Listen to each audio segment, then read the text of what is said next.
Hello movie lovers, আশা করি সবাই বেশ ভালো আছেন। আজকে আমি আপনাদের সাথে এমন দুইজন এজেন্টের গল্প শেয়ার করব যাদের সম্পর্ক ছিল একেবারে সাপে নেউলে, কেউ কাউকে সহ্যই করতে পারত না। তাছাড়া তারা দুজনই ছিল ভিন্ন দেশের এবং ভিন্ন ডিপার্টমেন্টের লোক, তাই একে অপরকে সহ্য করার প্রশ্নও উঠে না। তবে একটা সময় তাদের দুজনকেই একসাথে একটা মিশনে কাজ করতে পাঠানো হয়। তাদের মিশন ছিল এক বিজ্ঞানীর কাছ থেকে তার নিউক্লিয়ার বোমের ফর্মুলাটা উদ্ধার করা। তবে সেখানে গিয়ে তাদের উপর একের পর এক বিপত্তি আসতে শুরু করে। এমনকি তারা দুজনে যেই ব্যক্তিকে সব থেকে বেশি বিশ্বাস করেছিল সেই কিনা তাদের সাথে বিশ্বাসঘাতকতা করে। মানে মুভিটার প্রত্যেকটা মোড়ে মোড়ে টুইস্ট রয়েছে। তো চলুন এই সব টুইস্ট উদ্ঘাটন করি 2015 সালের একটা অসাধারণ মুভি দ্য ম্যান ফ্রম আঙ্কেলের গল্প থেকে। গল্পটা 1963 সালের। দ্বিতীয় বিশ্বযুদ্ধ শেষ হয়েছে খুব বেশি দিন হয়নি। যুদ্ধের পর জার্মানিকে দুই ভাগে বিভক্ত করা হয়েছে, যার এক ভাগ পেয়েছে রাশিয়া আর অন্য ভাগ আমেরিকা। তো একদিন গল্পের মেইন ক্যারেক্টার নেপোলিয়ন জার্মানির সেই অংশে যায় যেটা রাশিয়ার দখলে ছিল। নেপোলিয়ন ছিল একজন সিআইএ মানে আমেরিকান এজেন্ট। তবে তার এজেন্ট হওয়ার গল্পটা একটু অদ্ভুত, যেটা আমরা সামনেই জানতে পারবো। তো সেখানে গিয়ে সে গ্যাবি নামের একটা মেয়ের সাথে দেখা করে। গ্যাবি সেখানে মেকানিকের কাজ করত। নেপোলিয়ন তাকে জানায় তার বাবা এখনো বেঁচে আছে। সেটা শুনে গ্যাবি খুব অবাক হয়, কারণ গত 18 বছরে সে তার বাবার কোনো খোঁজ পায়নি। লোকটা মূলত বিশ্বের অন্যতম নিউক্লিয়ার সায়েন্টিস্ট ছিল। সবার ধারণা আমেরিকানরা হয়তো তাকে মেরে ফেলেছে। আর নেপোলিয়ন নিজেও যেহেতু আমেরিকান, তাই গ্যাবিও এখন তাকে বিশ্বাস করতে পারে না। তখন নেপোলিয়ন জানায় দ্বিতীয় বিশ্বযুদ্ধের সময় গ্যাবির বাবা আমেরিকার হয়ে কাজ করত। যুদ্ধ শেষ হওয়ার পর হঠাৎ সে কোথাও গায়েব হয়ে গিয়েছিল। তবে কিছুদিন আগেই তাকে আবার দেখা গিয়েছে।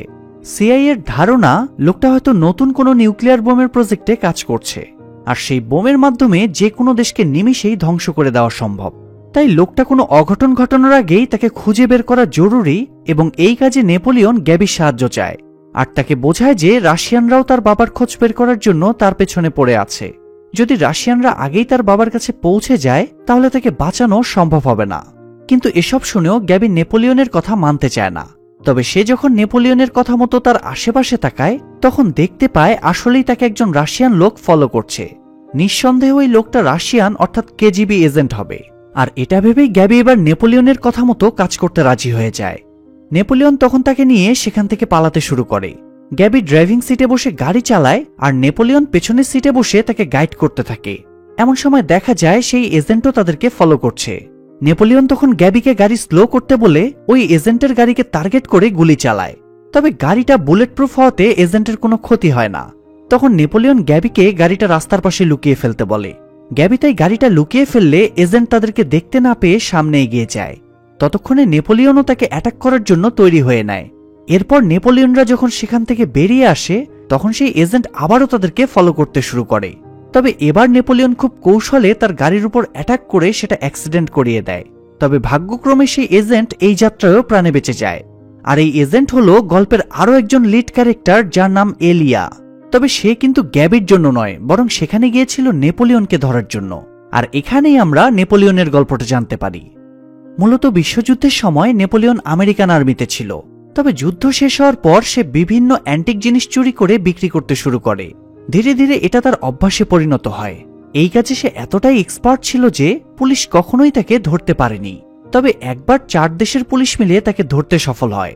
ব্যাপারটা যখন সিআইএর কানে যায়, তখন তারা নেপোলিয়নকে তাদের সাথে জয়েন করার প্রস্তাব দেয়, কারণ তার মতো একজন বিচক্ষণ মানুষের জন্য সিআইএ টিম পারফেক্ট জায়গা। তো নেপোলিয়ন সেই প্রস্তাবে রাজি হয়ে যায়, আর সেখান থেকেই শুরু হয় তার এজেন্ট জীবন। তো এলিয়ার অ্যাক্সিডেন্টের পর নেপোলিয়ন আবারও সেখান থেকে পালাতে শুরু করে। তবে অদ্ভুত ব্যাপার হলো এত কিছুর পরেও এলিয়া তাদের পেছন ছাড়ে না। সেটা দেখে নেপোলিয়ন বেশ ইমপ্রেস হয়ে যায়। এরই মাঝে গ্যাবি দেখতে পায় সামনের রাস্তাটা বন্ধ। রাস্তার মাঝে একটা সরু গলির মতো ছিল, তবে সেখান থেকে গাড়ি নিয়ে পার হওয়া কোনোভাবেই সম্ভব নয়। তবুও নেপোলিয়ন গ্যাবিকে গাড়িটা ওই গলির ভেতর নিয়ে যেতে বলে। গ্যাবি গাড়িটা গলির ভেতর ঢোকাতে গেলেই সেটা রাস্তার মাঝে আটকে যায়। সেখানে পাশে একটা বিল্ডিং এর জানালা ছিল। নেপোলিয়ন গ্যাবিকে নিয়ে সেই জানালা দিয়ে ভেতরে ঢুকে সোজা চলে যায় ছাদে। তাদেরকে দেখে দূরের একটা কন্টেনার থেকে ওই ছাদে একটা দড়ি সহ হুক ছুড়ে দেওয়া হয়। ওই কন্টেনারে মূলত নেপোলিয়নের বাকি টিমমেটরা অপেক্ষা করছিল। তাই নেপোলিয়ন গ্যাবিকে নিয়ে ওই হুকের মাধ্যমে দড়ি বেয়ে সেই কন্টেনারে পৌঁছে যায়। ততক্ষণে এলিয়াও সেখানে পৌঁছে ওই দড়ি বেয়ে সামনের দিকে এগোতে থাকে। এমন সময় নেপোলিয়ন দড়িটা খুলে দেওয়াতে বেচারা মাঝখানে আটকে যায়, আর সেই সুযোগে নেপোলিয়নরা সেখান থেকে পালিয়ে যায়। এরপর পরদিন একটা রেস্টুরেন্টে গিয়ে এলিয়ার সাথে তার দেখা হয়। দেখা হওয়া মাত্রই তারা টম অ্যান্ড জেরির মতো লড়াই করতে শুরু করে। তাদের দেখেই বোঝা যাচ্ছিল তাদের সম্পর্ক ঠিক কতটা ভালো। সৌভাগ্যবশত সঠিক সময়ে তাদের সিনিয়র এসে তাদেরকে আটকায়। এরপর তারা সবাই একটা মিটিংয়ে বসে। সেখান থেকে জানা যায় রিসেন্টলি গ্যাবির আঙ্কেলকে রুমে দেখা গিয়েছে। সে তার ছেলে আলেকজান্ডার এবং তার ওয়াইফ ভিক্টোরিয়া মিলে নিউক্লিয়ার বোম বানানোর চেষ্টা করছে। গ্যাবির আঙ্কেল একজন কুখ্যাত ক্রিমিনাল, তার ছেলে এবং বৌমাও ভীষণ ট্যালেন্ট, তাই তাদের জন্য কাজটা খুব একটা কঠিন নয়। তাছাড়া গ্যাবির বাবার কাছে এমন একটা স্পেশাল ফর্মুলা ছিল যেটার মাধ্যমে যে কোনো মানুষ সহজেই নিউক্লিয়ার বোম বানাতে পারবে। তো পুলিশের ধারণা নিশ্চয়ই গ্যাবির চাচা সেই ফর্মুলা জোগাড় করে বোম বানানোর চেষ্টা করছে। তাই নেপোলিয়নদের যেভাবেই হোক লোকটাকে আটকাতে হবে এবং বোমের ফর্মুলাটা তাদের কাছ থেকে হাসিল করতে হবে। নেপোলিয়নের এই মিশনে যেতে কোনো আপত্তি ছিল না, তবে তার সিনিয়র যখন শর্ত জুড়ে দেয় যে এই কাজটা তাকে আর এলিয়াকে একসাথে করতে হবে, তখন সে বেশ টেনশনে পড়ে যায়, কারণ এলিয়ার সাথে তো তার দা কুমড়ো সম্পর্ক। তো তাদের এই দ্বন্দ্বের ব্যাপারটা যেহেতু সিনিয়ররাও জানতো, যে কারণে তারা তাদেরকে প্ল্যানিং করার জন্য বসিয়ে রেখে সেখান থেকে চলে যায়। কিন্তু সাপ আর বেজি কি কখনো একসাথে বসে গল্প করতে পারে? কখনোই না। নেপোলিয়নদের ক্ষেত্রেও একই ঘটনা ঘটে। তারা দুজন মিশনের ব্যাপারে কথা না বলে উল্টো নিজেদের মধ্যে ঝগড়াঝাটি করে সেখান থেকে আলাদা হয়ে যায়। তবে যতই দ্বন্দ্ব থাকুক না কেন, মিশনে তাদেরকে একসাথে কাজ করতেই হবে। তো সেই প্ল্যান অনুযায়ী নেপোলিয়ন গেবির কাছে গিয়ে সবকিছু খুলে বলে। তাদের প্ল্যান হলো এলিয়া গেবির হবু স্বামী সেজে তার চাচার কাছে যাবে, আর নেপোলিয়ন যাবে ভিক্টোরিয়ার কাছে একজন অ্যান্টিক কালেক্টর হিসেবে। এলিয়ার সাথে রিলেশনের নাটক করতে হবে শুনে গ্যাবি রেগে সেখান থেকে উঠে চলে যায়। তখন নেপোলিয়ন গিয়ে তাকে বোঝায় যে তারা যদি এই মিশনটা কমপ্লিট না করতে পারে তাহলে অনেক মানুষের ক্ষতি হয়ে যাবে, সেই সাথে গ্যাবির বাবাকেও প্রাণ হারাতে হবে। এসব শুনে গ্যাবি আবারও নেপোলিয়নদের সাহায্য করতে রাজি হয়। এরপর তারা রওনা হয়ে যায় রোমের উদ্দেশ্যে।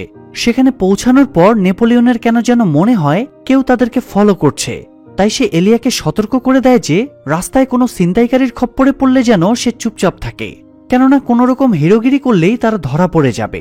তবে এলিয়া তার কথায় পাত্তাই দেয় না। এরপর সে আর গ্যাবি যখন হোটেলের দিকে যাচ্ছিল তখন সত্যিই ছিনতাইকারীরা এসে তাদের পথ আটকায়। তখন নেপোলিয়নের কথায় গ্যাবি তার কাছে থাকা সবকিছু ছিনতাইকারীদের দিয়ে দেয়, তবে এলিয়া সেটা করে না। কিন্তু ছিনতাইকারীরা যখন তাকে মারার হুমকি দেয় তখন বেচারা চুপচাপ তার কাছে থাকা জিনিসপত্রগুলো দিয়ে দেয়। ছিনতাইকারীরা তার হাতের ঘড়িটাও নিয়ে চলে যায়, আর এটাতে এলিয়া বেশ ক্ষেপে যায়। টাকা পয়সা চলে যাওয়াতে কোনো সমস্যা ছিল না, কিন্তু তার আফসোসও ছিল ওই ঘড়িটা নিয়ে, কারণ ঘড়িটা তার বাবার ছিল। তবে নেপোলিয়ন সেটা শুনেও কোনো রিয়্যাক্ট না করে সেখান থেকে চলে যায়। এখানে শুরু থেকেই সে এলিয়াদের থেকে আলাদা থাকছিল যাতে কেউ তাদের সন্দেহ না করতে পারে। তো এরপর তারা সবাই হোটেলে চলে আসে। এলিয়া আর নেপোলিয়ন দুজনই একই হোটেলের আলাদা আলাদা রুমে উঠেছিল। হোটেলে যাওয়ার পর একজন মেয়ে ওয়েটার নেপোলিয়নের রুমে আসে। তখন নেপোলিয়ন সুযোগ বুঝে তাকে পটাতে শুরু করে। এদিকে গ্যাবিও সেদিন অনেক বেশি ড্রিঙ্ক করে ফেলেছিল, তাই হোটেলে ঢুকেই সে এলিয়ার সাথে পাগলামি শুরু করে। তাকে মারতে থাকে, তার সাথে অকারণেই ঝগড়া করতে থাকে। এলিয়া কোনোভাবেই তাকে সামলাতে পারছিল না। একটা পর্যায়ে ঝগড়া করতে করতে গ্যাবি তাকে কিস করতে যায়, তবে কিছু হওয়ার আগেই সে অজ্ঞান হয়ে যায়। এদিকে নেপোলিয়ন বেশ কিছু স্পিকার খুঁজে পায় যেগুলো তার রুমের বিভিন্ন কোণায় লুকিয়ে রাখা ছিল। সেগুলো দেখে সে বুঝে যায় কেউ তার উপর নজর রাখছে। সে ওই স্পিকারগুলো নিয়ে সোজা চলে যায় এলিয়ার কাছে। স্পিকারগুলো সব রাশিয়ান কোম্পানির ছিল। সেটা দেখে নেপোলিয়ন বুঝতে পারে কাজটা এলিয়ার। তখন এলিয়া তার রুম থেকে একগাদা স্পিকার এনে নেপোলিয়নকে দেখালে বেচারা বেশ ঘাবড়ে যায়, কারণ ওই স্পিকারগুলো আমেরিকান কোম্পানির ছিল, অর্থাৎ সেগুলো নেপোলিয়ন নিজেই তার রুমে লাগিয়ে রেখেছিল। আর এই স্পিকার নিয়ে ঝামেলা শেষে তারা আবারও নিজেদের রুমে গিয়ে পরের দিনের জন্য প্রস্তুতি নিতে শুরু করে। তো পরদিন গ্যাবির চাচা একটা পার্টির আয়োজন করেছিল। গ্যাবিরা সবাই সেই পার্টিতে যায়, কিন্তু সেখানে গিয়ে নেপোলিয়ন একটু ঝামেলায় পড়ে। তার কাছে ইনভাইটেশন কার্ড না থাকায় গার্ড তাকে ভিতরে ঢুকতে দেয় না। তবে এসব ঝামেলার সমাধান করা তো তার বাম হাতের খেল। সে খুব কৌশলে একজন গেস্টের কাছ থেকে তার কার্ডটা নিয়ে সেটা গার্ডকে দেখিয়ে পার্টিতে ঢুকে পড়ে। দূর থেকে ভিক্টোরিয়া বিষয়টা লক্ষ্য করে। এরপর যখন সে নেপোলিয়নের সামনে যায় তখন নেপোলিয়ন তার হাতের কারিশমা দেখিয়ে তাকে ইমপ্রেস করার চেষ্টা শুরু করে। সে খুব কৌশলে একটা মেয়ের জুয়েলারি চুরি করে ভিক্টোরিয়াকে পরিয়ে দেয়, কিন্তু মেয়েটা সেটা টেরও পায় না। শুধু তাই নয়, সে ভিক্টোরিয়ার গলার নেকলেসটাও খুলে নিয়েছিল, যেটা ভিক্টোরিয়াও টের পায়নি। তবে পরবর্তীতে নেপোলিয়ন সেটা ভিক্টোরিয়াকে ফেরত দিয়ে দেয়, আর তার এই কেরামতি দেখে ভিক্টোরিয়া ভীষণ ইমপ্রেস হয়ে যায়। অন্যদিকে গ্যাবি এলিয়াকে নিয়ে চলে যায় তার চাচার কাছে। এলিয়া লোকটাকে মোটেও সহ্য করতে পারছিল না। কারণ সে একের পর এক রাশিয়াদের নামে উল্টাপাল্টা কথা বলে যাচ্ছিল। তবুও মিশনের খাতিরে সে সবকিছু হজম করে নেয়। সেখানে কথায় কথায় গ্যাবি তার চাচাকে তার বাবার ব্যাপারে জিজ্ঞেস করে, কিন্তু তার চাচা জানিয়ে দেয় সে গ্যাবির বাবার ব্যাপারে কিছুই জানে না। এমন সময় ভিক্টোরিয়ার নেপোলিয়নও সেখানে চলে আসে। সেই সাথে ভিক্টোরিয়ার হাজব্যান্ড আলেকজান্ডারও আসে। গ্যাবি তখন তার কাছে এগিয়ে যায় বাবার ব্যাপারে জানার জন্য, তবে কোনো লাভ হয় না। এদিকে ভিক্টোরিয়া নেপোলিয়নের উপর এতটাই ইমপ্রেস হয়ে গিয়েছিল যে সে রাতে নেপোলিয়নকে আবারও তার সাথে দেখা করতে বলে। তো রাতে সবাই হোটেলে ফেরার পর কথা মতো নেপোলিয়ন এলিয়ার সাথে দেখা করতে যায়। তখন এলিয়া তাকে একটা ছবি দেখায় এবং জানায় যে ভিক্টোরিয়ার বডি থেকে রেডিও অ্যাক্টিভ ওয়েভ পাওয়া গিয়েছে। তার মানে সে গত 24 ঘন্টার মধ্যে এমন কোনো জায়গায় গিয়েছে যেখানে হাই ফ্রিকোয়েন্সি ওয়েভের কাজ হয়। তার সন্দেহ ছিল ভিক্টোরিয়া নিশ্চয়ই 24 ঘন্টার মধ্যে ওই নিউক্লিয়ার বোমের ল্যাবে গিয়েছিল। সেটা শুনে নেপোলিয়ন এলিয়ার হাত থেকে ওই ছবিগুলো নিয়ে সেখান থেকে চলে যায়। এরপর রাত গভীর হলে সে লুকিয়ে লুকিয়ে চলে যায় ভিক্টোরিয়ার কোম্পানির গোডাউনে। তবে সেখানে গিয়ে দেখে এলিয়া তার আগেই পৌঁছে গিয়েছে। তো এলিয়া গোডাউনের বাউন্ডারির জাল কেটে নেপোলিয়নকে নিয়ে ভিতরে চলে যায়। সেখানে তারা অনেক খোঁজাখুঁজি করে, তবে কোনো ক্লু পায় না। এমন সময় সেখানে থাকা একজন গার্ডের হাতের দিকে চোখ যায় এলিয়ার। লোকটার হাতে এলিয়ার সেই ঘড়িটা ছিল, তাই সেটা নেওয়ার জন্য এলিয়া তাকে অজ্ঞান করে ফেলে। তবে পরে সে বুঝতে পারে ঘড়িটা আসলে তার ছিল না, তাই সে হতাশ হয়ে লোকটাকে ফেলে রেখে আবারও তল্লাশি শুরু করে। এরই মাঝে হঠাৎ তারা একটা স্পেশাল স্যুট এবং একটা বাটনের সন্ধান পায়। বাটনটা প্রেস করাতে একটা গোপন দরজা খুলে যায় তাদের সামনে। তারা তখন ধীরে ধীরে ওই দরজা দিয়ে ভেতরের দিকে যেতে শুরু করে। ভেতরে তারা একটা স্পেশাল লকার দেখতে পায়। নেপোলিয়ন তখন সেই লকারটা খোলার চেষ্টা করে। সেটা দেখে এলিয়া টেনশনে পড়ে যায় যে লকারে হাত দিলে হয়তো অ্যালার্ম বেজে উঠবে, আর সেক্ষেত্রে তো তারা ধরা পড়ে যাবে। তবে নেপোলিয়ন তাকে আশ্বস্ত করে যে এটা অনেক আগের মডেল, এই মডেলের লকারে অ্যালার্ম সিস্টেম নেই। এলিয়া তখন আর কথা বাড়ায় না। তবে নেপোলিয়ন লকারটা খোলার সাথে সাথেই এলিয়ার ভয়টাই সঠিক প্রমাণিত হয়, অর্থাৎ অ্যালার্মটা সত্যিই বেজে ওঠে। নেপোলিয়নরা তখন একটু টেনশনে পড়ে যায়, কারণ যে কোনো সময় গার্ড তাদের কাছে পৌঁছে যাবে। তবুও তারা সাহস দেখিয়ে লকারের ভেতরে ঢুকে সেখানকার প্রত্যেকটা জিনিস ভালোভাবে চেক করতে থাকে, কিন্তু দুর্ভাগ্যবশত সেখান থেকেও কোনো ক্লু পাওয়া যায় না। এরপর তারা সেখান থেকে বাইরে বেরিয়ে আসার সাথে সাথেই গার্ডরা তাদের উপর অ্যাটাক করতে শুরু করে। তারা কোনো মতে গার্ডদের হাত থেকে নিজেদেরকে বাঁচিয়ে বিল্ডিং এর কার্নিশ থেকে নিচে ঝাঁপ দেয়, কিন্তু তারা জানতো না তারা আসলে কোথায় ঝাঁপ দিচ্ছে। সৌভাগ্যবশত নিচে একটা স্পিডবোট ছিল। তারা দুজন সেই স্পিডবোট নিয়ে পালাতে শুরু করে, তবে গার্ডরা তখনও তাদের পেছন ছাড়ে না। তারা এলিয়াদের উপর গুলি চালাতে থাকে। সেটা দেখে নেপোলিয়ন সুযোগ বুঝে পানিতে ঝাঁপ দেয়, যেটা এলিয়া আবার টের পায় না। নেপোলিয়ন অন্ধকারের ভেতর সাঁতার কেটে পাড়ে এসে একটা ট্রাক পেয়ে যায়। সেখানে মজার মজার খাবার আর ড্রিঙ্ক রাখা ছিল। হয়তো ট্রাকের মালিক সেগুলো রেখে কোথাও বাইরে গিয়েছিল। তো নেপোলিয়ন লোকটা আবার আমার মতোই টেস্টি খাবার সামনে পেলে কন্ট্রোল করতে পারে না, তাই সে খাবারগুলো খেতে থাকে আর দেখতে থাকে কিভাবে বেচারা এলিয়া এখনো গার্ডদের হাত থেকে বাঁচার চেষ্টা চালিয়ে যাচ্ছে। এরই মাঝে হঠাৎ করে এলিয়ার বোটে আগুন লেগে যায় আর সে পানিতে ডুবতে শুরু করে। সেটা দেখে নেপোলিয়ন আর চুপচাপ বসে থাকতে পারে না। সে ট্রাক নিয়েই পানিতে ঝাঁপ দেয়।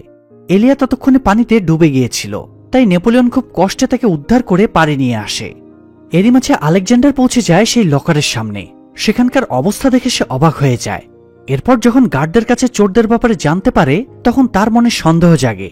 সে তৎক্ষণাৎ বিষয়টা ভিক্টোরিয়াকে জানায়। তার কাছ থেকে সবকিছু শুনে ভিক্টোরিয়া নেপোলিয়নকে সন্দেহ করে, তাই সে দ্রুত নেপোলিয়নের রুমে ফোন করে, তবে কোনো রেসপন্স পায় না। আর পাবেই বা কিভাবে, নেপোলিয়ন তো তখন রুমেই ছিল না। এতে ভিক্টোরিয়ার সন্দেহ আরো কয়েক গুণ বেড়ে যায়। সে তৎক্ষণাৎ তার দলবল নিয়ে পৌঁছে যায় নেপোলিয়নের হোটেলে। ভিক্টোরিয়া রিসিপশন থেকে নেপোলিয়নের রুমের চাবি নিয়ে সোজা গিয়ে রুমের দরজা খোলার সাথে সাথেই নেপোলিয়নকে বাথরোব পরা দেখে বেশ অবাক হয়। তাকে দেখে মনে হচ্ছিল সে এইমাত্র গোসল করে বেরিয়েছে।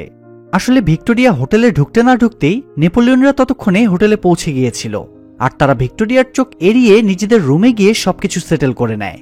যাই হোক, নেপোলিয়নকে সেখানে একা দেখে ভিক্টোরিয়া তার রুমে ঢুকে দরজাটা আটকে দেয়। এদিকে এলিয়া নেপোলিয়নের রুমে থাকা মাইকগুলোর মাধ্যমে শোনার চেষ্টা করছিল তার আর ভিক্টোরিয়ার মধ্যে ঠিক কি কথা হচ্ছে, কিন্তু সে যা শুনতে পায় সেটার জন্য সে মোটেও প্রস্তুত ছিল না। মানেটা আপনারা নিশ্চয়ই বুঝতে পারছেন, তাই আর এক্সপ্লেন করলাম না। তো পরদিন সকালে গ্যাবি এলিয়াকে জানায় তার আঙ্কেল তার সাথে একা দেখা করতে চেয়েছে। তখন এলিয়া গ্যাবির পায়ে লাগানো ট্রান্সমিটারটা চেক করে দেখে সেটা ঠিকঠাক কাজ করছে কিনা। চেক করতে গিয়ে তারা আবারও বেশ কাছাকাছি চলে আসে। ঠিক সেই সময় কাবাবের হাড্ডি সেজে নেপোলিয়ন সেখানে চলে আসলে তারা দূরে সরে যায়। নেপোলিয়ন জানায় গ্যাবির চাচা তার জন্য গাড়ি পাঠিয়েছে, তাই গ্যাবি যেন দেরি না করে গাড়িতে উঠে যায়। তখন এলিয়াও তাকে ফলো করতে শুরু করে, কারণ গ্যাবিকে সে মনে মনে পছন্দ করতে শুরু করেছিল। তাই তাকে একা ছাড়তে এলিয়ার মন সায় দেয় না। তো সেখানে গিয়ে সে আড়াল থেকে গ্যাবির উপর নজর রাখতে থাকে। গ্যাবি সেখানে গিয়ে দেখে সেখানে তার চাচার সাথে আলেকজান্ডারও আছে। তখন সে আলেকজান্ডারকে আবারও তার বাবার ব্যাপারে জিজ্ঞেস করে, কিন্তু আলেকজান্ডাররা আবারও সেটা এড়িয়ে যায়। তখন গ্যাবি তাদের এমন কিছু বলে যেটা শুনে আবার এলিয়া সেখান থেকে পালাতে বাধ্য হয়। তবে ঠিক কি বলেছিল সে, সেটা আমরা এখনই জানতে পারবো। এদিকে নেপোলিয়ন চলে যায় ভিক্টোরিয়ার সাথে দেখা করতে। সেখানে ভিক্টোরিয়া তাকে একটা ড্রিঙ্ক খেতে দেয়। নেপোলিয়ন সেই ড্রিঙ্কে চুমুক দেওয়ার পর ভিক্টোরিয়া তাকে তার আসল নামে ডেকে ওঠে। সেটা শুনে নেপোলিয়ন ভীষণ অবাক হয়। তখন সে ফিল করতে পারে তার ড্রিঙ্কে নিশ্চয়ই কিছু একটা মিশিয়ে দেওয়া হয়েছে। সেই সময় জানা যায় গ্যাবি আসলে আলেকজান্ডারকে নেপোলিয়ন আর এলিয়ার ব্যাপারে সবকিছু জানিয়ে দিয়েছে, যাতে আলেকজান্ডারের বিশ্বাস জয় করে সে তার বাবার কাছে পৌঁছাতে পারে। আর এটা শোনার পরেই মূলত এলিয়া সেখান থেকে পালিয়ে যায়। তবে দুঃখের বিষয় হলো নেপোলিয়ন আর পালানোর সুযোগ পায় না। গ্যাবির কাছ থেকে বিষয়গুলো জানার পর গ্যাবির চাচা ভিক্টোরিয়াকে সেটা জানিয়ে দেয়। এরপর ভিক্টোরিয়া নেপোলিয়নকে দেখা করার অজুহাতে ডেকে এনে তার ড্রিঙ্কের সাথে ড্রাগ মিশিয়ে তাকে অজ্ঞান করে। এরপর সে নেপোলিয়নকে নিয়ে যায় তার গোপন ল্যাবে। সেখানে তাকে একটা ইলেকট্রিক চেয়ারের সাথে বেঁধে রাখে। এরই মাঝে সেখানে গ্যাবির চাচা চলে আসলে ভিক্টোরিয়া তার উপর দায়িত্ব দিয়ে সেখান থেকে চলে যায়। গ্যাবির চাচা নেপোলিয়নকে ইলেকট্রিক শক দিতেই যাবে, ঠিক সেই সময় এলিয়া এসে এখানে উপস্থিত হয়। সে গ্যাবির চাচাকে কুপকাত করে নেপোলিয়নকে ছাড়িয়ে নেয়। এরপর ওই লোকটাকে ওই চেয়ারের সাথে বেঁধে ইলেকট্রিক শক দিতে যায়।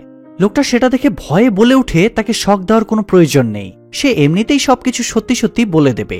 এরপর সে তাদের সব প্ল্যান গড়গড় করে বলতে শুরু করে।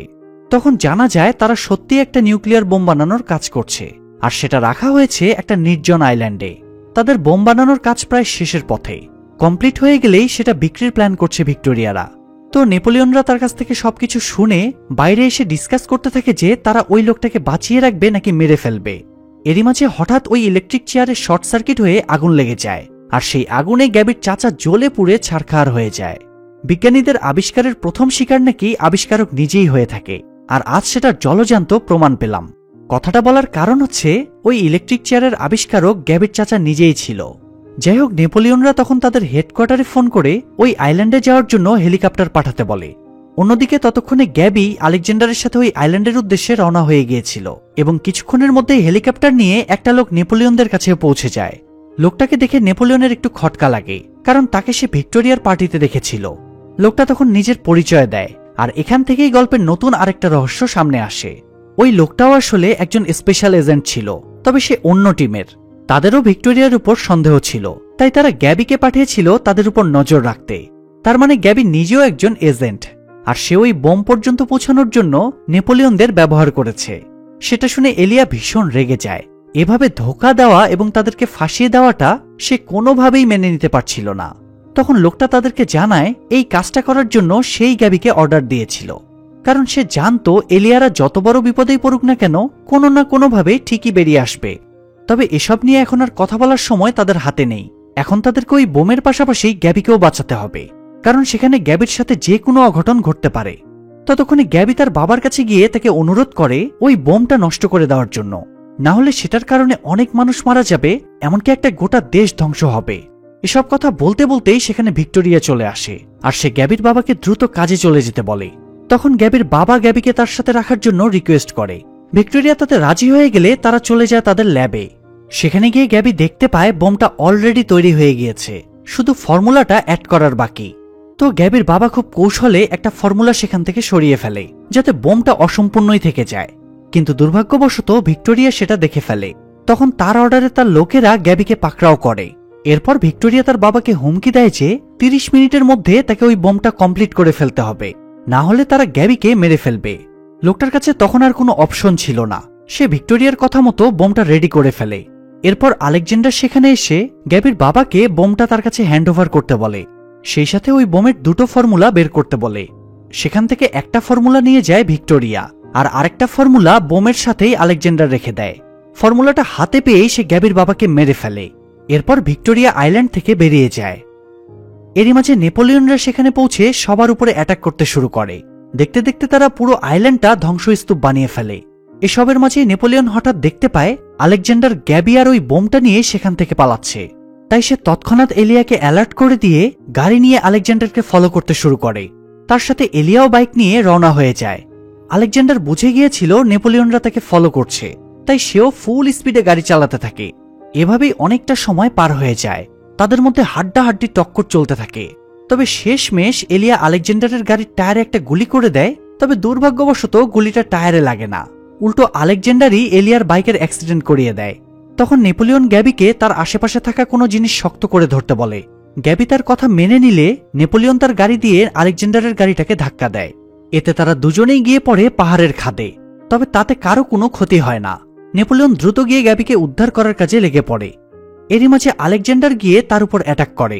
তাদের মধ্যে তুমুল যুদ্ধ শুরু হয়। একটা পর্যায়ে আলেকজান্ডার নেপোলিয়নের উপর গুলি চালাতেই যাবে, তখনই সেখানে এলিয়া চলে আসে। সে আলেকজান্ডারকে মেরে ফাইনালি গ্যাবি এবং ওই বোমটা উদ্ধার করতে সফল হয়। তবে পরবর্তীতে গ্যাবির সিনিয়র জানায় আলেকজান্ডারের কাছে থাকা বোমটা নকল। তখন তারা বুঝতে পারে আসল বোম নিশ্চয়ই ভিক্টোরিয়া নিয়ে পালিয়েছে, আর সেখান থেকে পালানোর একটাই রাস্তা ছিল, সেটা হচ্ছে সমুদ্রপথ।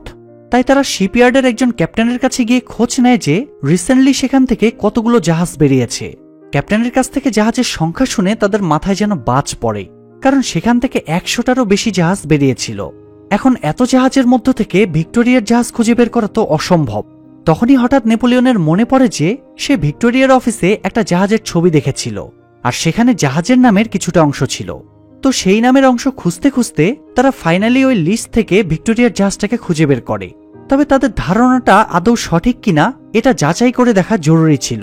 তাই তারা প্রথমে ওই জাহাজের ক্যাপ্টেনকে ফোন করে ভিক্টোরিয়ার ব্যাপারে জানতে চায়। তবে ক্যাপ্টেন স্পষ্ট জানিয়ে দেয় যে ভিক্টোরিয়া নামের কাউকেই সে চেনে না। তবে নেপোলিয়নের কেন যেন কথাটা হজম হচ্ছিল না। তাই সে বলতে শুরু করে তারা আলেকজান্ডারকে মেরে ফেলেছে এবং তার মৃত্যুটা ভীষণ ভয়ঙ্করভাবে হয়েছে। স্বামীর মৃত্যুর কথা শুনে ভিক্টোরিয়া এবার আর চুপ থাকতে পারে না। সে রাগের মাথায় ফোনটা নিয়ে নেপোলিয়নকে হুমকি দেয় যে এবার তারাও আর বাঁচতে পারবে না। সেটা শুনে নেপোলিয়ন হেসে ফেলে আর তাকে জানায় যে সে শুধু কনফার্ম হতে চাচ্ছিল ওই জাহাজেই ভিক্টোরিয়া আছে কিনা। সেটা শুনে ভিক্টোরিয়া একটু ঘাবড়ে যায়। এরই মাঝে নেপোলিয়নরা ভিক্টোরিয়ার জাহাজকে টার্গেট করে একটা মিসাইল ছোড়ে, আর নেপোলিয়ন সেটা ভিক্টোরিয়াকে জানিয়েও দেয়। তবে সে কিছু করে ওঠার আগেই মিসাইলটা তার জাহাজকে ছিন্ন ভিন্ন করে দেয়। ভিক্টোরিয়া সেই বোম ব্লাস্টে মারা যায়। তবে ওই নিউক্লিয়ার বোমটার কোনো ক্ষতি হয় না। তাই নেপোলিয়নরা সেটা উদ্ধার করে তাদের এজেন্সিতে জমা দিয়ে দেয়। আর এভাবেই তাদের মিশন শেষ হয়ে যায়। মানে পুরো শ্বাসরুদ্ধকর একটা মিশন গেল। যাই হোক, এরপর তারা সবাই হোটেলে এসে দেশে ফেরার প্রস্তুতি নিতে শুরু করে। এরই মাঝে এলিয়া গিয়ে গ্যাবিকে প্রপোজ করে, আর গ্যাবিও তার প্রপোজাল একসেপ্ট করে নেয়। এমন সময় হঠাৎ এলিয়ার কাছে তার সিনিয়রের ফোন আসে। লোকটা জানায় নিউক্লিয়ার বোমের আরও একটা ফর্মুলা মিসিং আছে। আসলে সেদিন ভিক্টোরিয়া মারা যাওয়ার পর এলিয়া সেখানে থাকা বোম আর তার ফর্মুলাটা কালেক্ট করে নিয়ে আসে।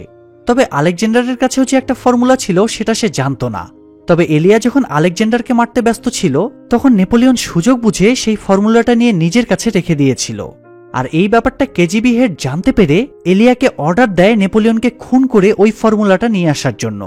কিন্তু এতদিনে নেপোলিয়নের সাথে এলিয়ার বেশ ভালো একটা বন্ধুত্ব তৈরি হয়েছিল। তাই নেপোলিয়নের কোনো ক্ষতি করতে তার বিবেকে বাধে। তবে বন্ধুত্বের থেকেও ডিউটি বেশি জরুরি। তাই সে সোজা চলে যায় নেপোলিয়নের রুমে। নেপোলিয়ন তাকে দেখেই বুঝে যায় সে কেন এসেছে। এলিয়া যখন তার উপর গান পয়েন্ট করতে যায় তখনই নেপোলিয়ন তার দিকে তার বাবার ঘড়িটা ছুড়ে দেয়, যেটা সেই প্রথম দিন ছিনতাইকারীরা তার কাছ থেকে কেড়ে নিয়ে গিয়েছিল। মূলত নেপোলিয়ন ওই আইল্যান্ডে গিয়ে একটা লোকের হাতে ঘড়িটা দেখতে পেয়ে সেটা ছিনিয়ে নিয়েছিল। ঘড়িটা পেয়ে এলিয়া খুব ইমোশনাল হয়ে পড়ে। সে নেপোলিয়নকে মারার আইডিয়া ক্যান্সেল করে দেয়, আর তারা দুজনে মিলে ওই ফর্মুলাটা আগুনে পুড়িয়ে ফেলে, যাতে সেটা নিয়ে আর কোনো সমস্যাই না হয়। এরই মাঝে গ্যাবি আর তার সিনিয়র সেখানে চলে আসে। লোকটা তাদেরকে উদ্দেশ্য করে বলে তারা ওই ফর্মুলাটা নষ্ট করে খুব ভালো কাজ করেছে, না হলে সেটা যার হাতেই পড়তো মানুষের ক্ষতির কারণই হতো। সেই সাথে সে এটাও জানায় যে তারা সবগুলো এজেন্ট ডিপার্টমেন্ট মিলে নেপোলিয়নদেরকে আরও একটা নতুন মিশনে পাঠানোর সিদ্ধান্ত নিয়েছে, আর সেই মিশনের নাম হলো আঙ্কেল। কথাটা শুনে সবাই হতবাক হয়ে যায় এবং এখানেই গল্পটা শেষ হয়ে যায়। তবে যেহেতু একটা নতুন মিশনের ইঙ্গিত দিয়ে গল্পটা শেষ করা হলো, তাই আশা করা যায় আমরা পরবর্তীতে এই মুভির সিকুয়েল পেতে পারি। তবে আজকের গল্পটা নিয়ে আমার বেশি কিছু বলার নেই। অ্যাকশন, ইমোশন আর ড্রামার একটা পারফেক্ট ব্যালেন্স মনে হয়েছে আমার কাছে। আপনাদের কাছে কেমন লাগলো সেটা অবশ্যই আমাদের জানাবেন। আর এমন সব সুন্দর সুন্দর মুভির এক্সপ্লানেশন দেখার জন্য আমাদের চ্যানেলটা সাবস্ক্রাইব করে বেল বাটনটা অল প্রেস করে রাখবেন। আজকের মতো বিদায় নিচ্ছি। আল্লাহ হাফেজ।